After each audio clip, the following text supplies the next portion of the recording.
हाय guys, मैं Hussain, welcome back to the 5 point review. कल की रिव्यू में मेरे मुंह से थोर की जगह हल क्या निकल गया। तुम लोग तो भाई साहब बोरिया बिस्तर लेके मेरे खोपड़े पे ही खड़े हो गए। ए जैन भाई गलत बोल दिया, जैन भाई गलत बोल दिया। अरे भाई ऑब्वियस सी बात है, मेरे निकल गई, मेरी जबान टूट गई यार। लेकिन ठीक है गाइस, जितने हिसाब से तुम लोगों ने मुझे पकड़ा, काश उतने हिसाब से तुम लोग न्यूज एंकर्स को पकड़ लेते हो, फालतू की बातें करते हैं। और गाइस तुम लोग तो बोल बोल के थक चुके थे कि जैन भाई कंसिस्टेंट हो जाओ, कंसिस्टेंट हो जाओ, लेकिन नहीं, मेरे कान पे जहां फर्क नहीं पड़ रहा था। लेकिन जब मैंने देखा कि भाई साहब क्या हालत हो रही है एलपीजी सिलेंडर की, 1000 रुपए के पार हो गए, मैंने कहा लाइफ में सीरियस होना पड़ेगा, ये धंधे को सीरियस लेना पड़ेगा, वरना फिर नौकरी और तलाशनी पड़ जाएगी वापस। सो गाइस, अब कंसिस्टेंसी का बनने के लिए मैंने देखी खुदा हाफिज 2 और अगले 5 पॉइंट्स में आपको बताऊंगा मुझे फिल्म कैसी लगी और क्यों। So here we go. Point number 1, the plot of the film. अगर आप लोगों ने खुदा हाफिज ओरिजिनल देखी होगी तो आप लोगों को पता होगा कि फिल्म में क्या हुआ था। Anyway, कहानी वहीं से आगे बढ़ती है। विद्युत जामवाल और उनकी वाइफ इंडिया आ चुके हैं, लखनऊ में सेटल हैं, और विद्युत जामवाल की वाइफ बहुत सीवियर डिप्रेशन से जूझ रही हैं, जिसके चलते उनकी फैमिली लाइफ इफेक्टेड है, बहुत ज्यादा हैप्पी मैरिज लाइफ उन लोगों की नहीं हो पा रही है, और उस एपिसोड की जो अंश है आज तक उनका पीछा नहीं छोड़ रहे हैं। वहीं दूसरी तरफ विद्युत जामवाल के एक दोस्त की भतीजी अनाथ हो जाती है। विद्युत जामवाल कहते हैं कोई बात नहीं यार, मैं इसे अपने घर ले जाता हूँ, मैं पाल लूंगा, शायद मेरी बीवी इसको देख के थोड़ी सी पॉजिटिव हो जाए। इनिशियल रेजिस्टेंस के बाद ऐसा एक्चुअली हो जाता है।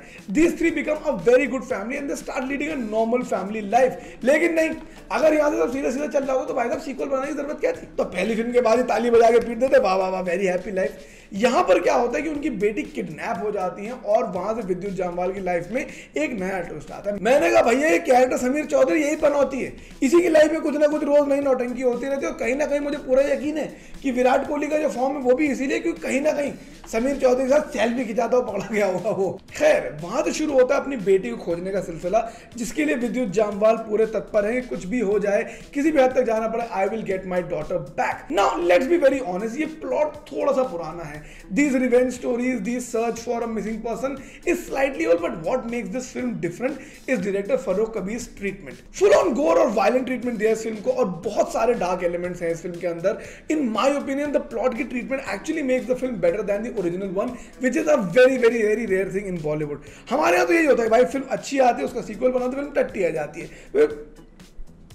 End of story. Point number 2, the performances. I've said this time and again that in my opinion, Vidyut Jammwal is the finest action hero of this industry because his performances do not depend on his acrobatics and his bare body machismo. उनको अच्छा दिखाने के लिए उनको नंगा दिखाने की जरूरत नहीं पड़ती है, and that is what I like about him. उन्होंने यहाँ भी जबरदस्त एक्शन करा और हर सीन में जहाँ पर वो मारपीट करते हैं, वो सीन देखने वाला बनता है। But beyond that, as an actor also, he is done very well. उनकी एंजाइटी, उनके एंगर, उनकी फ्रस्ट्रेशन, उनकी मजबूरी साफ उनके चेहरे बहुत अच्छे तरीके से दिखती है। I think is done a very good job. वहीं शिवालिका है दूसरी तरफ, जिनकी परफॉर्मेंस मुझे ठीक ठाक लगी। I did not quite enjoy her performance and her screen presence. काफी मोनोटोनस थी उनकी परफॉर्मेंस, काफी फ्लैट थी, which I think was bringing the narrative down. Shiva Chadha को एक बहुत ही अलग रोल में कास्ट करा गया है। वो एक फीमेल बाहुबली प्ले करते हैं, जो कि खुद बहुत ही डार्क पर्सन है। शिवा चड्ढा को इस नए रोल में देख के बहुत अच्छा लगा। I was tired of seeing her in two similar kind of role and I appreciate her for being able to do something out of a comfort zone. लेकिन उनकी परफॉर्मेंस जहां बहुत अच्छी थी, उनका डायलेक्ट, उनकी लिंग्विस्टिक्स थोड़ी सी मुझे वीक लगी। Personally coming from UP and Lucknow and all those places, मुझे लगा कि वो अपना कैरेक्टर की जो डायलेक्ट है, कैरेक्टर की जो जबान है, वो पकड़ नहीं पाए, जो कि टैड बिट इरिटेटिंग हो जाती थी। वो वही जबान में आ गई, बचुआ, हम तुम्हें कछू ना होने देंगे, which is a little putting off to be very honest. Rajesh Tailang भी इस फिल्म में, जो कि प्ले करते हैं ईमानदार और साफ जर्नलिस्ट का कैरेक्टर, जो कि बहुत सभ्य सुशील भाषा में बात करता है, और उनके कैरेक्टर का नाम है रवि कुमार। मैंने कहा वाह, बंडी तो चूतिया है, हमको तो पता नहीं चलेगा किसके बारे में बात हो रही है।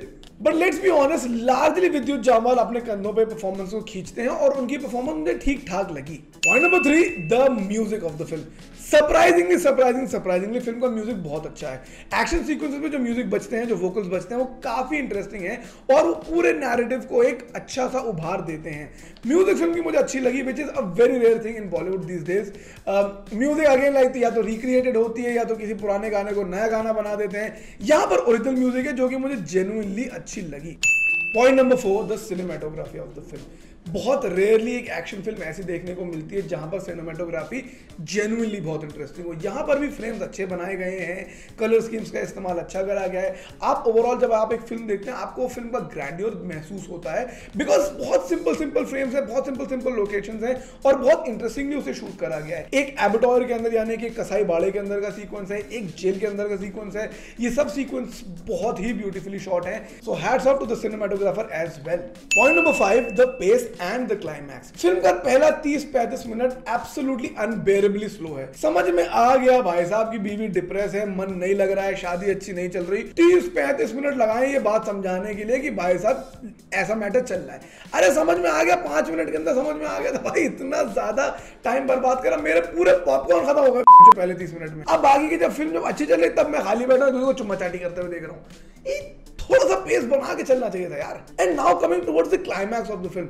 फिल्म बढ़िया तरीके से बेसिक सेट थी, लखनऊ के अंदर गलियों में मारपीट हो रही थी, कसाई बाड़े मारपीट हो रही थी, नहरों के अंदर, खेतों के अंदर सीन थे, मजा आ रहा था ग्रिटी सा नैरेटिव देखने में। लेकिन नहीं, अननेसेसरी टाइगर जिंदा है बनने के चक्कर में फिल्म को लेके चले गए इजिप्ट। अब इजिप्ट में आखिरी की मार कुटाई होती है, जब पता चलता है कहां पे क्या हो रहा है, और वो क्लाइमैक्स मुझे काफी कमजोर लगा। मतलब पहले के एक्शन सीक्वेंसेस, पहले के बिल्डअप्स इतने स्ट्रॉन्ग थे कि the climax should have been even better.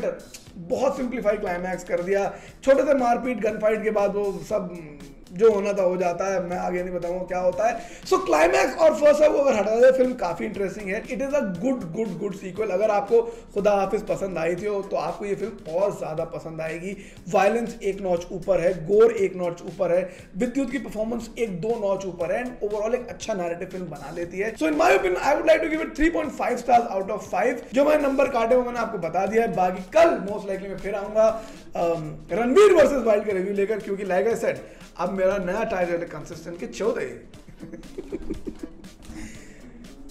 देख लो गाइस, अब तो ठीक हो गया, अब तो कर दो सब्सक्राइब। मैं क्या बोलूं मतलब।